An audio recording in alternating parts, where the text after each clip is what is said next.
चलिए तो फिलहाल सीडब्ल्यूसी की बैठक जिस तरह से हुई, तमाम मुद्दों को लेकर घेरने की कोशिश, लेकिन हाइड्रोजन और एटम बॉम्ब की जिस तरह से बात हो रही है। मनीष पांडे हमारे साथ जुड़ गए हैं। मनीष, आज बैठक हुई, बड़े ऐलान भी कर दिए गए, अपील भी कर दी गई जनता को, लेकिन किस तरह के समीकरण इस वक्त बिहार के अंदर बनेंगे, क्योंकि अब तो हाइड्रोजन बॉम्ब फोड़ने की बात कर रहे हैं राहुल गांधी।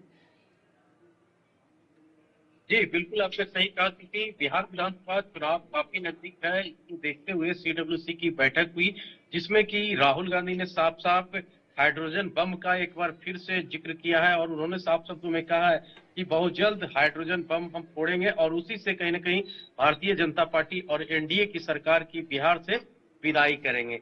साथ ही साथ आपको हम बताना चाहते हैं कि सीडब्ल्यूसी की बैठक में अगर हम बात करें तो चुनावी चर्चा भी हुआ, साथ ही साथ कैसे लोगों को कनेक्ट किया जाए, खास करके महागठबंधन के लोगों को, महागठबंधन के जो कार्यकर्ताओं को किस तरीका से बताया जाए कि अच्छा आप मनीष, जनता के बीच ये जाइए। कहा जा रहा है कि इससे पहले भी जब मीटिंग हुई थी तो 2 महीने में सरकार बन गई थी और अब यहाँ काउंटडाउन शुरू हो चुका है।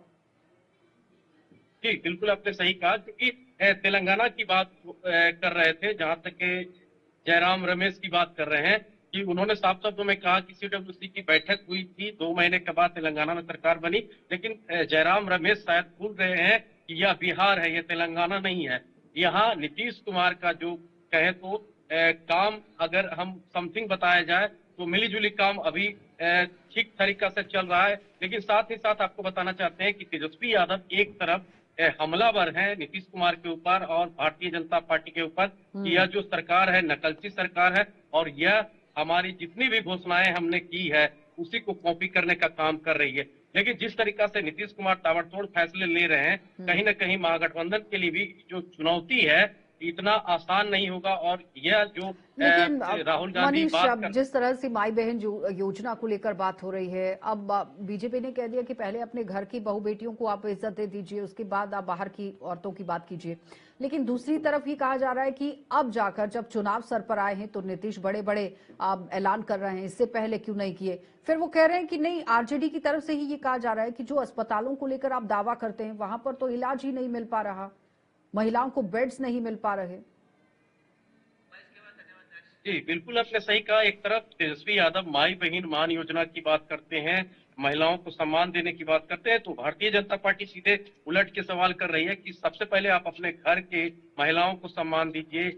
आप अपने जैसे लालू प्रसाद की जो पहली जो कहें तो तेज प्रताप की जो पत्नी है उनको इंसाफ दिलाने का काम कीजिए।